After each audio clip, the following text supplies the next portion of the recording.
don't we have basketball in Nyeri? Today we have a guest. Nini? Basketball. Us. Why is it not popular? We have it. Hatuna? That's Nyeri County. Wapi? Sisenti tuko na institution. Oh, unasema sasa ya county. Yeah. Kwa vile nimejam, nilikuwa nimeendelea vizuri. Hakuna.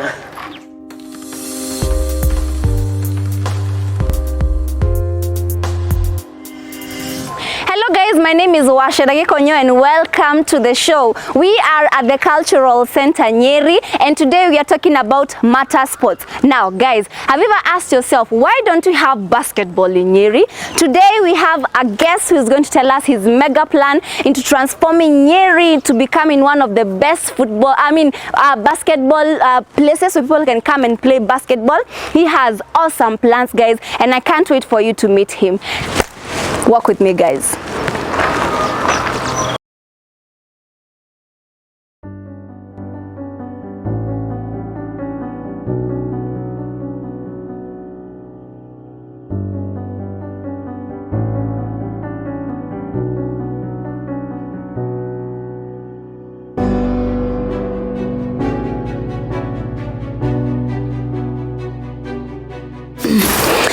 Okay. So, why is he outfit bana? No, uko na chains and you have this overall and it's written guilty. It's more of a convict outfit. You tell us a little bit more about that. Okay. The reason as to why I have this outfit, it's because since 1891, we have never had a basketball court in Nyeri. 1891? Yes. Wow. And not only that, since 1954, 6 out of 8 regions in Kenya have never played a basketball match. Wow. Whoa. 6, yeah. That's that translates to 45 counties out of 47 counties. I've never played a basketball match, single basketball match. Oh, yeah. Okay. Yeah. So first of all, are you like were you playing basketball maybe somewhere outside Nyeri maybe, and maybe that's why maybe you grew a passion for basketball? Okay. My story about basketball started back in 1998. Yes. That's when I started playing basketball as a junior. Okay. From there, I became a referee. I became a national referee in 2008. Yes. From 2008, I've officiated East and Central Africa basketball matches. I've been a basketball referee, coach in international schools. Yes. So basketball for me is in my blood. I was introduced to the sport by Greg Klottfelter in 1998. Oh wow. Yeah. Oh, so you must be very, very good in basketball, and I can understand where your passion is coming from. Wow, you have all hey. That is awesome. Yeah. So let me talk about, first of all, let me go back to your outfit. What do people say when they see you like that in the streets? Do people like run away, or is it like your 24/7 outfit? Yeah, it is. Like you're not 24/7, like during the day, or maybe when you're not, This is basically activism. Let me describe. This is activism. Basketball, since we don't have a basketball court in Nyeri since 1891, it shows that our hands are tied. We cannot play the sport. And at the same time, our legs are tied. Okay. Because there is no basketball court, and we can't play the sport in the county and also in the region. Okay. So that's why we are starting activism, so that we can build our first basketball court. All right. So maybe people who are not aware about what you're doing, how do they react with when they see you in these outfits? Do you wear it like all the time? I don't wear it all the time. Yes, and you have to do an explanation to everybody you like meet, because before you even like tell people about your story, because you've just touched on a little bit of the story. So I really want to understand. Do people like ask you questions like, hey, nini, but you don't you just wear it occasionally?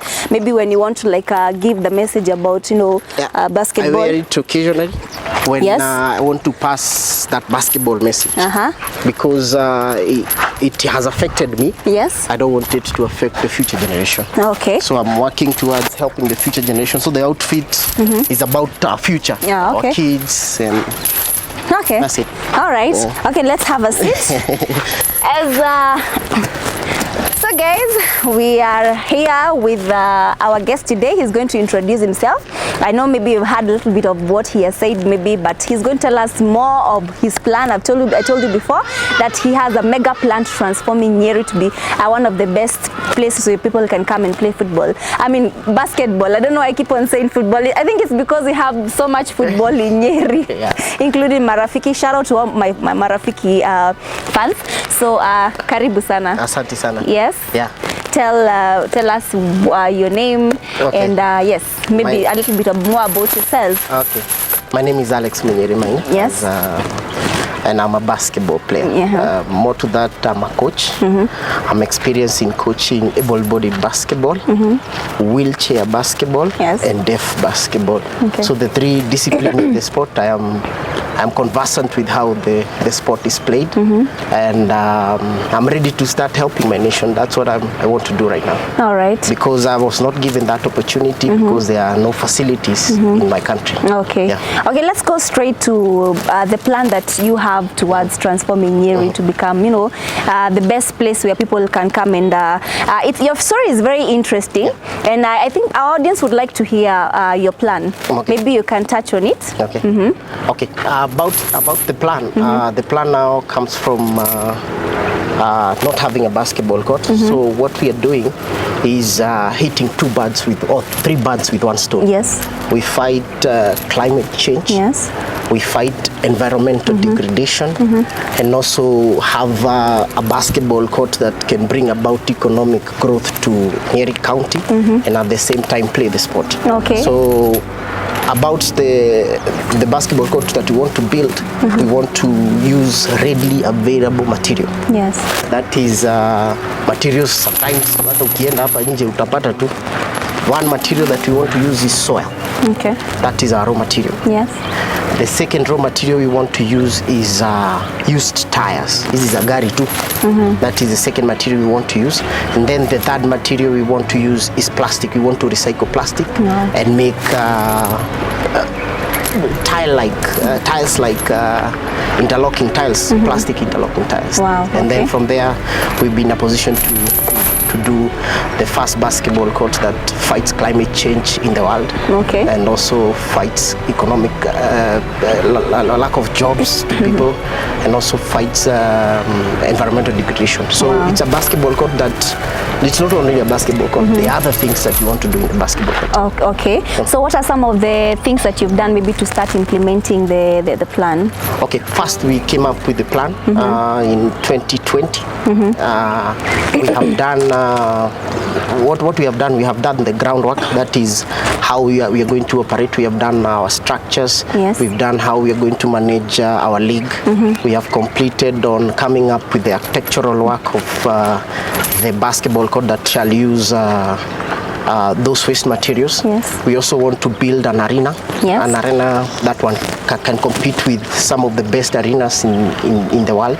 That is aside from now the basketball court that fights climate change. We're also planning to do 1891 House of Bounce, where we have started fundraising for it on GoFundMe. Yes. I think we can give the link to people. Yes, sure. So that at least they can go there and maybe donate. We have also started fundraising using M-Pesa. Yes. So that's how we are. That's how far we are. From there, we're going to buy land. After buying land, we are going to request members of public to donate tires. We are also now, from there, we are going to collect plastics and recycle them. Okay. Yeah. So what role has the government played in, has the government accepted your plan? Is it ready to help you to implement this mega plan? Okay, I'll talk about both governments. Yes. I think we have two governments. Yes. That is the national government and also the county government. Yes. What we are having is since we said since 1891 there is no basketball court in Nyeri, the county government took offense. Oh wow. So yeah, I can imagine. So you can imagine saying that to the world and then be like, "Guy, where do we live?" They have discovered it is the truth. Yeah. Yeah. Okay. Because if at all there is none, and then you're fighting the person who has said it, you should show him this is a basketball Seems that you've done like a lot of research on basketball, like the sources and all that, reading and all that, and following up on that. Yeah. Okay. I told you I'm a recognized referee. I'm a recognized coach. Yes. Okay. And I'm a recognized player. Then I started playing basketball in 1998. Wow, that's a long time ago. So from there, my life has been basketball. That's why it's all about basketball for me. Yeah. It's something that I know I can change my society. Sure, for sure. Okay, so you're talking about the county government and the county government is not willing to support us because before we went for the Deaf Olympics, we told the government to support us. Maybe we told them there is no basketball court first. And then the time, a basketball court is 15 meters by 28 meters. Yeah. That's something, if at all somebody wants to build, cannot take more than 1 week. A basketball court, I don't think it can take more than 1 week to build. And now we will show the people that it cannot take more than 1 week because we have a plan that even 5 days is enough to build a basketball court. So we approached the government telling them, we don't have a basketball court and we want to renovate what you have because we have one in Kinunga that has never been completed for many years. Exactly, and it's actually a place where people come in lots and lots of numbers, but then you see that it has not been completed. People just go there and then they stand and it's a big team that is playing. I know. So it is not completed, so we requested the government to give us permission to complete it. They rejected it. So we can't use it, we can't renovate it. It's 2 years down the line, it's still the same. What is it for? So we never received support. So we went to Brazil. Okay. And our country lost dearly. And I mean dearly. Differences of over 100 points is something that even never came on news. We were just seeing it and we felt bad because it's our nation and we know that we can do better for our nation. Yeah, sure. So it made us feel bad. After that, we had requested also the county government to support one of our athletes who is deaf. Ambaye kazi yake ni kukimbia 400 meters. He's the 4th fastest deaf man in the world. He comes from Nyeri. Wow. Oh, so, really? Wow, I didn't know that. Wow, Nyeri, we are blessed with so much. Yeah, oh my comes goodness. From Nyeri. So we requested the government to support us. And for him to just go for trials. It's just simple money. And then they told us next financial year. So I don't believe that next financial year we shall have Olympics because Olympics happens once in every 4 years. Yeah. So a government telling you next financial year, it's pushing you away, definitely. So the county government for me has been pushing us away. I think Nyeri has much to give. Yeah. But I think one of the major problems that we are facing, especially with the youth, is lack of support from the county government. And I think is a high time that the county government, please, let's up our game, Manzi. There's so much that Nyeri has to give. And I think if we have your support, we have people like Tainga Shira who have gone to Nairobi. We have Kevin for Click Bank. They're all from Nyeri. These people are from Nyeri and they have gone to Nairobi to look for greener pastures. Where they could be here and helping us build talents and all that. Sure. So I think county government, please come in it through, Manzi. Yeah. It's so sad, Manzi. Yeah, it's not good because we coach the deaf on a podium. Podium, there's no rim, there's nothing. The reason as to why we never took them to Kinunga basketball court is because Kinunga has protruding stones this size. Kokoto, unajua kokoto? Yeah, kokoto. It's protruding this side. Yeah, definitely. If you take a deaf person there, as a coach, I might lose my license. As a referee, I might lose my license. Why? Yeah. Because this is a person living with disability. Yes. And a person living with disability and uses their hands to communicate. Yeah. And then aanguke pale mikono ivunjike. That person hawezi kuitisha maji. Ni kweli. Si ndio? So we need to develop basketball courts that are safe for us, that are safe for humans. Yes. That is so inhumane what we have. Taking deaf persons there, we might end up having a physically challenged deaf person, which is double disability, and we don't know how to deal with it. It's true. Yeah. Even the government does not know how to deal with it. double disability. Okay. Yeah. So have you identified places maybe you'd like to build the courts maybe? Or Yeah, I'm working closely. I was talking about the governments. The other government is the national government. Okay. I think the national government has given us a listening ear. That's what I would like to say. The national government is quite concerned. They're actually helping us and telling us this is the way to do, this is the way we should go, this is the direction. First, the sport is devolved, so the national government has aina maneno mingi inaweza fanya sana. So we still have to cry to a county government. yeah. So the national government has, through the DCC's office, I've told this story to the ACC one. I've talked about it to our DCC. I've talked about it to our county commissioner. Yes. I've talked about it to our regional commissioner. Right now I'm planning to meet the Minister of Sport and the Vice President of Kenya. Okay. So those are the two people that I have not met about the sport, and I think they can make a change. So those are the people I'm targeting to meet right now. Yes, Yeah. sure. Vice President is from here. I'm sure he's going to lend you a hand. Sure. Okay, so in terms of the society, you've said that you normally collect plastics and tires. Do you normally like employ the youth or people to like do the work? It's not normally. First, it's a plan that we have, that we see it can work. Okay. Today we shall be announcing on how we are going to implement it. So we shall collect. Okay. Okay, so we are planning now, after now releasing the architectural work that we have. Yeah. And then I'm following up with the Deputy County Commissioner in acquiring land that is public land, or community land, where we can develop the first prototype of that basketball court we're talking about. Okay. So we have not kicked off as per se, because we were tied up with the Deaflympics. We were preparing for Brazil. So tulikuwa na maneno mingi sana. Okay. We have discovered we cannot do more. We cannot make our nation make a difference in a world stage without a basketball court. Yeah. So the first things first is develop basketball courts. There's nothing else. Okay. Yep. So tell us about the foundation. You mentioned about maybe something you want to do to with the public to involve them in your plan. Yes. Okay. The public, we will have. Okay, first is collecting the tires. That's where public is coming in. From there, we will request contractors who are contracting roads to dump soil in the premises that after we get the land from national government. Yes. If at all you're going to get. If we don't get, we shall fundraise. Okay. So the public can come in. We have a till number where they can also donate. Okay. And we will share with them our till number. All right. The other thing you're asking me about the public.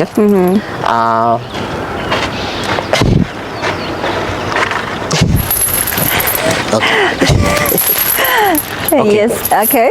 We will share with people a till number.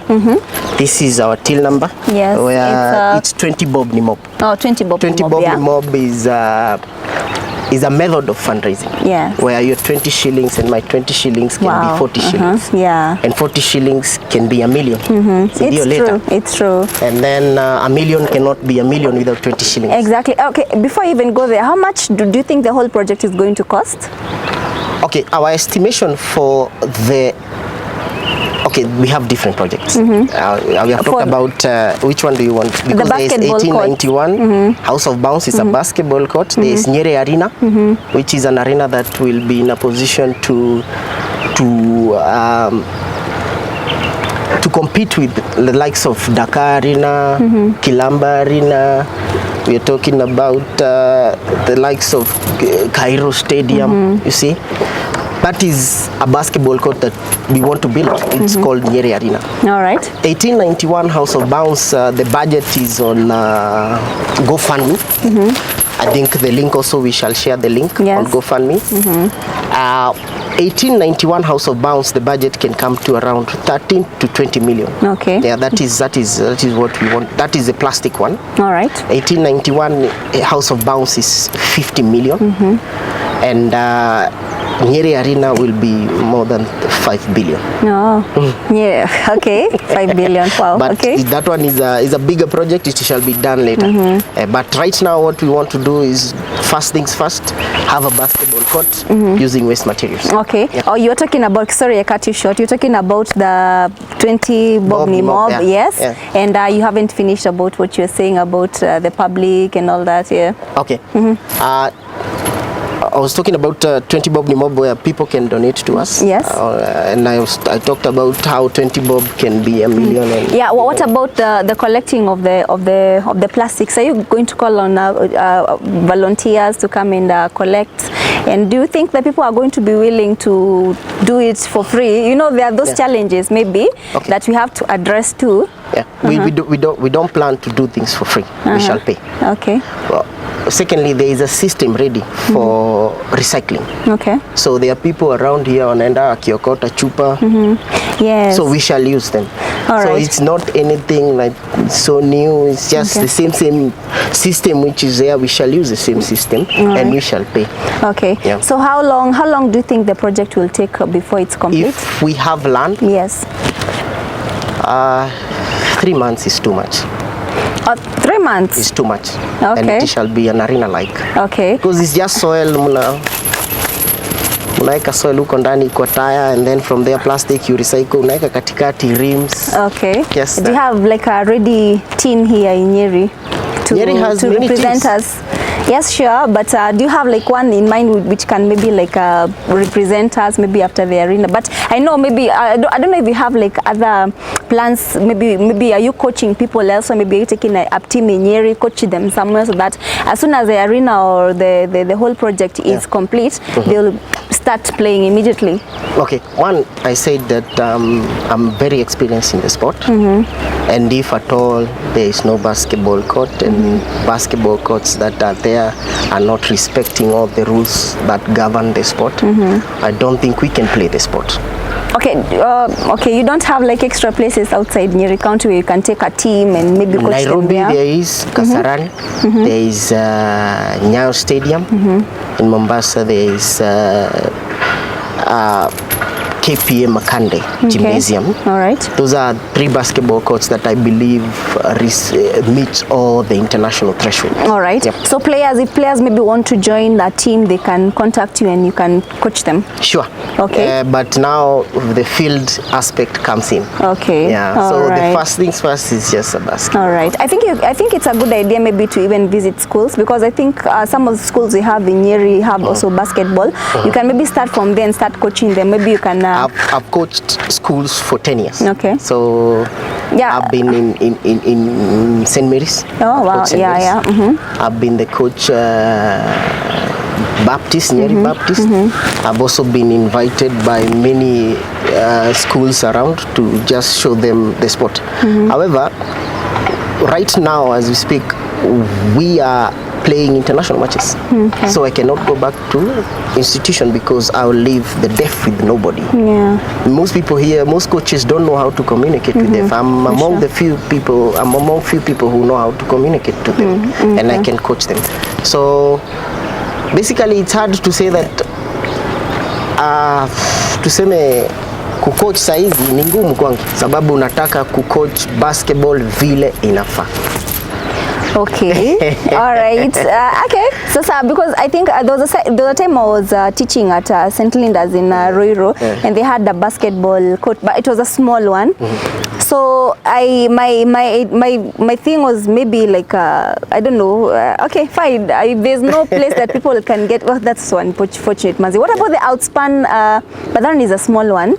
Yeah, it's a small one. Does not meet any basketball threshold. Does not have a shot clock. Okay. There are no drawings on the floor. Doesn't respect Article 2 of the FIBA rules. So and are you doing these all by yourself, or you have like a team behind you? We have an international team. Okay. Code B is international. We have two members from Uganda. I have one member from Congo. Yes. And one from Nigeria. Oh, okay. So it could be is international. And right. Kenya we have 4 people. All right. Could be. Awesome. So Nyeri Bowlers Association, on the other hand, is an organization, local organization now to spearhead the growth of basketball in Nyeri. And we have many people. Yes. Wengine hata wako huku tu. Some of them don't have any employment. They used to play basketball. Wako tu. There are many. As in, we have a big organization. All right. Okay, so tell us your plan about eradicating climate change. First, climate change in the recent past has affected many areas. Yes. Previously, we had drought in Kenya. Sure. If you look at the global temperature rise is above 1.5 degrees Celsius. Yes. We are also looking at nations being wiped out of the map due to climate change. Yeah, the rise of that is Kiribati in the South Pacific, which is a sinking paradise.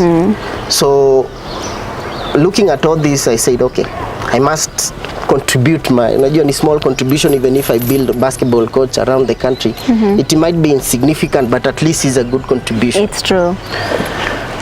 What happens with plastic?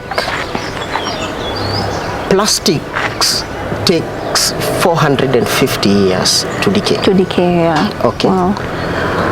Annual plastic production is 400 million metric tons per year. Wow. Okay. And it is being estimated that by 2050 we will have more plastics in the ocean than fish. Wow. Oh, Okay. God. So plastics you cannot separate them from climate change. Why? Because when plastic is decaying, it produces methane and ethylene, which are greenhouse gases, Yes. which cause global warming. Okay. When plastic is burned, it produces carbon dioxide, which is a greenhouse gas. What carbon dioxide does is that it traps heat. And then from there mnaanza kufeel joto inapanda and then ina affect plants, ina affect everything. So that's why we had droughts. Okay. So if we reduce the amount of plastic decaying, Yes. we shall be fighting climate change. Yes, sure. Let me give you data from International Economic Forum. International Economic Forum data states that 32% of plastics, packaging plastics, is littering our environment. 32%. We have talked about 400 million metric tons per year. What is 32% of that? It is in our environment. Yeah. Oh, I'm talking about packaging. It is in our environment. 32%. Sure. 40% is sitting in our landfills. Huko Kifoya, huko kwa pit, it's somewhere. Yeah. Si ndio? Imezikwa huko. 14% is incinerated. Unachoma huko. Yeah. Ukipita tu hapo utapata watu wanachoma. Si ndio? Sawa. And then only 14% is recycled. Yes. And out of the 14% which is recycled, only 2% which is effectively recycled. That is data from World Economic Forum. Effectively recycled, I mean, it is, you make it something better. Yeah. I'm saying, or even as useful as it was, or even something better. That is effectively recycled. Most of the plastic that is recycled, that is the other 12%, is downcycled. Downcycled means you take a bottle of maybe chupa ya Coca-Cola and then you make a plastic bag. Yeah. That is downcycling.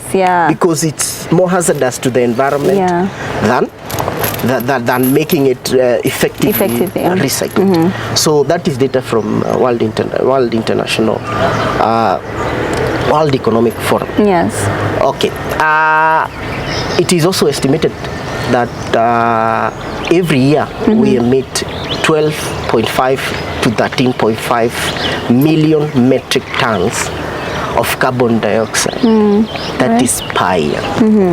It is also now estimated that if we continue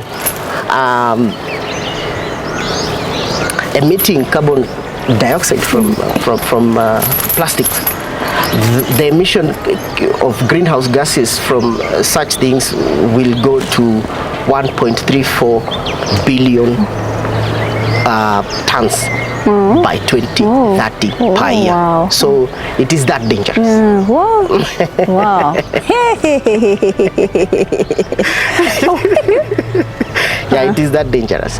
So we are seeing a nation getting wiped out of the map. Manze, and Yeah, our they are crying to generation. us every day. Yeah, Ukiangalia their nation, plastic zinakuja, and then plastic zikienda huko kwa ocean, as they decay, they emit ethylene and methane. Yeah. Yeah. So those are greenhouse gases. Yes. They are causing global warming. It's And true. we should fight to keep our global temperature rise to less than 1.5 degrees Wow. Celsius. And by you collecting the plastics, you're going to save a lot of this. Yeah, from because we happening. will Wow. reduce the decay, Yeah. and then we will go back to effectively recycling. Wow. Because now we are taking a bottle from the pit and then we make a basketball court. It's That true. is effectively recycling. That is Wow. what we want to do. Okay. As basketball, we see that in Kenya, we see that we can contribute that effectively recycling from 2% to 2.1%. Wow. That Yeah. is our goal. Wow. Yeah. Yeah, and not only even about with the climate change and all that, even the fact that this arena is being built, it's actually helping in lots of things, because first of all, you're going to promote basketball, you're going to eradicate climate change, you're going to create employment, you're going to bring development, and also Living people engaging with match basketball, you're going to help them physically to exercise, and it's going to, because first of all, Nyeri is one of the places where you have the, what do you call it, the chronic diseases. Yeah, sure. In diabetes especially. So if people engage in these activities for basketball, you're also going to save a lot. Yeah. Wow. They're going It's to a save mega. on their healthcare costs because now utaenda hospitali. Exactly. So because I'm saving you money. yeah, exactly. Sure. So that's nice. God. Action. Okay, so after you've collected all these plastics, so first of all, what next? So after you tell us about the construction, maybe viewers, you're going to show us the photos for the plan that he has. Yeah. So maybe you can explain exactly what you're going to do. After collecting plastics, we are planning to have Area 52. Area 52 is where all basketball courts that we want to develop in all the 47 counties are going to be constructed from. That comes from that is the plastic panels. We should have a central place to construct them. We want to construct them in Nyeri. Sure. So if at all we are subcontracted by another county, we shall produce the flooring from Nyeri. Yeah. So 1891, as in Area 52 is where we're going to do that. We are also planning to have a Kenya-made shot clock. Here, a Kenya-made shot clock. Shot clock is a time limit. Damn. It's confusing. Was it obvious for me not to know that? Okay, it's a time limit. Oh Okay, my God. a shot clock is, let me explain a shot clock. A shot clock is a time limit on how long a team should take Okay. on each position in basketball. Oh, thank God it's about basketball. 24 seconds. Oh, okay. It was derived by a person by the name Danny Byason from 1951 to 1954. In 1954, it was incorporated in basketball rules in NBA, and then from there in 1956, it was incorporated in FIBA. Okay, shot clock normally is a 40. It's a time limit. Okay. What Danny Byason did, he noticed that teams were stalling as long as they could to preserve leads. Yeah. That is, if you know Mkombele and maybe 20 points, Yeah. 10 points, Yeah. you just take the ball and dribble without, you don't have any time limit. it got to a spot at a point that the sport started becoming boring. Boring, yeah. Because if at all you know you have 3 points, you can waste 2 minutes. Yes. You have 3 points ahead, you can waste 2 minutes. That's what Kenya plays. All these high school, that's what they do. That's why I don't want to go there. Okay. Oh, yeah. So normally you have 24 seconds. So what Danny Benson did, he took the 48 minutes game. Okay, and then converted it into seconds. So 48 times 60, which was 2,880. He later divided the time with the average number of shots. So what he did, he went to all matches that were not boring and said, oh, each team is making 60 and then the team is not boring, the game is not boring. So he divided that with that. Okay, the 2,800 with the an average number of shots for a game that had minimal stalling. That is the best way to explain 24 seconds. And then when you divide that, you come to you get 24. Okay. So for each and every position you have 24 seconds to make a basket. Yeah. That 24 seconds can become even 2 seconds, because if you have used 20 seconds, you only have 4 seconds remaining. Okay. Yeah, that's a lot of calculations. That is what I hope you're following. So that is what is affecting our nation. That's why I'm saying there are only 3 places a basketball match can happen in our country, because we have 3 shot clocks. Okay. Yeah. So any other place wanafikiria wanacheza basketball, think again. All right. So that, oh wow. Okay. Yeah. Damn, that was too much complicated. That's it is what it is. Considering I know nothing about. After collecting the plastic, we shall now do the architectural work in accordance with the land that we shall get. Yeah. So we have in mind what the architectural work will look like. Yes. So we will specify on the kind of land we will get, because kuna parking, tutatengeneza. Okay. Then after we make the basketball court, we are going to start a basketball league. We shall have also player segment model, where we shall have under 12, under 14, under 16, under 17. Hey. I can't wait. Adults, we shall have ladies, we shall have men, we shall have wheelchair basketball, we shall have deaf basketball league in Kenya for the first time. Yeah, and in Nyeri. In Nyeri. Wow, that's Once awesome. we have the basketball court. Okay, so the arena is from the photos I saw, the tires should be the seats. Yeah? Yeah. Yeah. Okay, the tires are going to be used as seats. Yeah. Yeah. Okay. So tutamtengeneza arena like terraces with the tires. And then tutaweka soil huko ndani. We just compact the soil. Wow. And then from there we make a very neat basketball court. Yeah, you're going to for the fans. Wow, you're going to create lots and lots of opportunities, by the way. Hey, that's a mega plan. How did you come? Oh my goodness. As in, ile siku ulikuwa nakaa tu unasema like manze, siku moja nitatengeneza hii arena manze. Ulikuwa umekaa wapi? First, it was not about the arena first. Nilikuwa nataka kutengeneza kubwa hiyo Nyeri arena. But now the finances raising around 5 billion is not easy. It's not easy, okay? Sure. Trying to get people to fund you for such a big project that they know basketball happens, and then you tell them, hey, do basketball. Yes. Go to Nyeri, and then you might not get the funding. Yeah. Okay.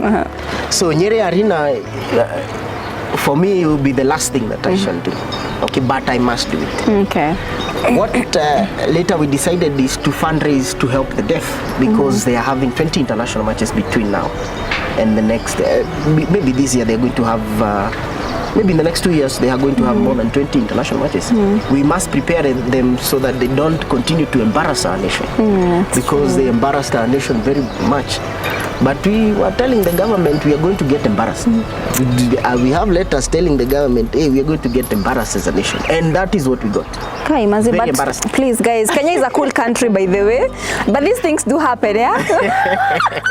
We are cool people, I mean.